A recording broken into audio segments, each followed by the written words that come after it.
తెలంగాణలో రెండో విడత గ్రామ పంచాయతీ ఎన్నికల ఫలితాలు వస్తూ ఉన్నాయి. తొలి దశ తరహాలోనే అధికార కాంగ్రెస్ పార్టీ అత్యధిక స్థానాల్లో నిలవగా రెండో ప్లేస్ లో బీఆర్ఎస్ నిలిచిన తర్వాతి స్థానంలో బీజేపీ ఉంది. రైట్, ఇక మరిన్ని పూర్తి అప్డేట్స్ వరంగల్ జిల్లాకు సంబంధించి ఫలితాలు ఏ విధంగా ఉన్నాయో తెలుసుకోవడానికి మా కరెస్పాండెంట్ ప్రశాంత్ ఇక్కడ సిద్ధంగా ఉన్నారు. ప్రశాంత్.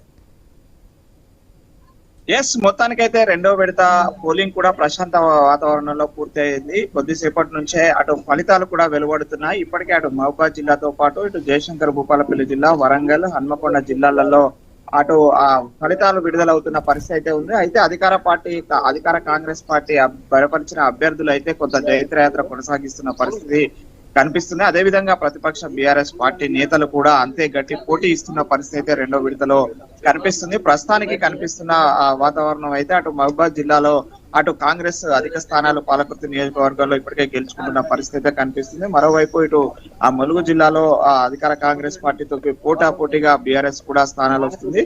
ఇటు జయశంకర్ భూపాలపల్లి జిల్లాలో అయితే అధికార కాంగ్రెస్ పార్టీ వైపు ప్రజలు మొగ్గు చూపినట్లయితే కనిపిస్తుంది. మొత్తానికైతే కొన్ని మైనర్ గ్రామ పంచాయతీలతో పాటు ఆ తండాల ఫలితాలు అయితే వెలువడుతున్నాయి. ఇప్పటికీ సుమారు 40 గ్రామ పంచాయతీల తండాలకు సంబంధించినటువంటి ఫలితాలు వెలువడ్డాయి. అందులో మెజారిటీ గ్రామాలలో అయితే 23 గ్రామాలు కాంగ్రెస్ కైవసం చేసుకోగా 15 గ్రామాలు బీఆర్ఎస్ పార్టీ కైవసం చేసుకుంది. 2 ఇండిపెండెంట్లు అయితే ఫలితాలు అయితే రాబట్టుకున్నారు. మరికొంత సేపట్లో మిగతా ఫలితాలు రాబట్టు పరిస్థితి కనిపిస్తుంది. అయితే రెండో విడతలో మాత్రము అధికార కాంగ్రెస్ పార్టీకి కొంత గట్టి పోటీగానే బీఆర్ఎస్ పార్టీ అభ్యర్థులు పోటీ ఇస్తున్న పరిస్థితి కనిపిస్తుంది. మొదటి దశలోనైతే మెజారిటీ స్థానాలు అధికార కాంగ్రెస్ పార్టీ గెలిస్తే రెండో దాంట్లో మాత్రము అది ప్రతిపక్ష బీఆర్ఎస్ పార్టీ అభ్యర్థులు కూడా కొంత గెలుపు దిశగా ప్రయాణిస్తున్న పరిస్థితి కనిపిస్తుంది. అయితే ఉమ్మడి వరంగల్ జిల్లాలో 11 మంది అధికార పార్టీ కాంగ్రెస్ ఎమ్మెల్యేలు ఎక్కువ శాతం ఉన్నారు. అయితే ఇది ఆ మైనర్ గ్రామ పంచాయతీలు చిన్న తండాలలో బీఆర్ఎస్ గెలుస్తుంది. అయితే మేజర్ గ్రామ పంచాయతీల పరిస్థితి ఎలా ఉంది? అధికార పార్టీ ఎక్కువగా మేజర్ గ్రామ పంచాయతీల మీద ఎక్కువగా దృష్టి పెట్టింది. ఎందుకంటే మొదటి విడత అత్యధిక స్థానాలు కాంగ్రెస్ పార్టీ కైవసం చేసింది. మైనర్ గ్రామ పంచాయతీ అయినటువంటి తండాలు ఇవన్నీ కూడా కొంత బీఆర్ఎస్ ప్రాబల్యం చూపెట్టింది. ఈసారి కూడా రెండో విడతకు సంబంధించి అదే విధమైన ఫలితాలు వచ్చే అవకాశం అయితే ఉంది. తొలుత వచ్చే ఫలితాలలో మైనర్ గ్రామ పంచాయతీల ఫలితాలు అయితే వెలువడుతున్న పరిస్థితి అయితే ఉంది. ఇప్పటికైతే ఇటు మేజర్ గ్రామ పంచాయతీలు కొంత ఆలస్యం అయ్యే పరిస్థితి అయితే ఉంది. ప్రస్తుతం మనము వరంగల్ జిల్లాలోని గీసుకొండ మండల కేంద్రం వద్ద ఉన్నాము. ఇక్కడ కౌంటర్ కు సంబంధించి భారీ పటిష్టమైన బందోబస్తు మధ్య ఏర్పాట్లు చేస్తున్న పరిస్థితి అయితే మనం చూస్తున్నాము. ఇప్పుడు వార్డుల వారిగా అభ్యర్థుల ఫలితాలను విడుదల చేస్తున్నారు. ఇప్పటికే వార్డులకు సంబంధించినటువంటి ఏజెంట్లను క్రమ పద్ధతిలో కూర్చోబెట్టి వార్డు సంబంధించినటువంటి అభ్యర్థుల యొక్క ఏజెంట్లను మాత్రమే లోపలికి పిలిచి ఇక్కడ నుంచి ఫలితాలను వెలువడిస్తారు. ఇప్పటికే 5 వార్డులకు సంబంధించినటువంటి ఫలితాలను విడుదల చేశారు. 6వ వార్డుకు సంబంధించి 7వ వార్డుకు సంబంధించి ఫలితాలు కొనసాగుతున్న పరిస్థితి అయితే ఉంది.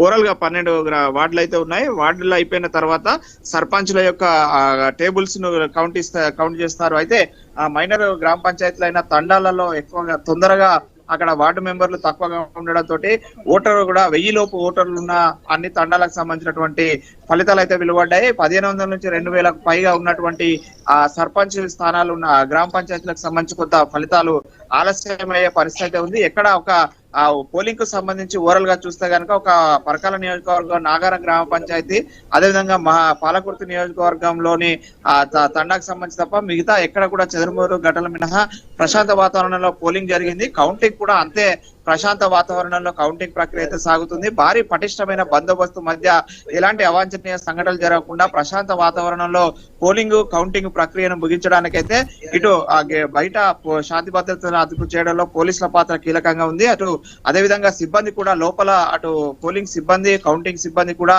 చాలా చాకచక్యంగా అటు ఎన్నికల నియమావళిని ఎక్కడ కూడా ముందుకు తీసుకెళ్తున్న పరిస్థితి కనిపిస్తుంది. ఓవరాల్ గానైతే ఉమ్మడి వరంగల్ జిల్లాలో కౌంటింగ్ కూడా ప్రశాంత వాతావరణంలో జరుగుతుంది. అయితే ఎలాంటి విజయోత్సవాలకు గానీ ర్యాలీలకు గానీ అనుమతి లేదని చెప్పేసి ఇప్పటికే ప్రకటించారు. గెలుపొందిన వారు కూడా వాళ్ళ యొక్క ప్రమాణ స్వీకారం రోజు మాత్రమే సంబరాలకు అనుమతి ఉంది. ప్రస్తుతానికైతే ఎలాంటి ర్యాలీలు బహిరంగ సంబరాలకైతే అనుమతి లేదు. ముందస్తుగా తీసుకున్న వారికి మినహా ఎవరికి కూడా ర్యాలీలకు అనుమతి లేదనేది అయితే పోలీసులు ప్రకటిస్తున్నారు. ప్రస్తుతానికైతే ఇంకా అందరూ కూడా అభ్యర్థులు కౌంటింగ్ కేంద్రాల వద్ద ఉన్న పరిస్థితి అయితే ఉంది. Right, thank you Prashant, thanks for the updates.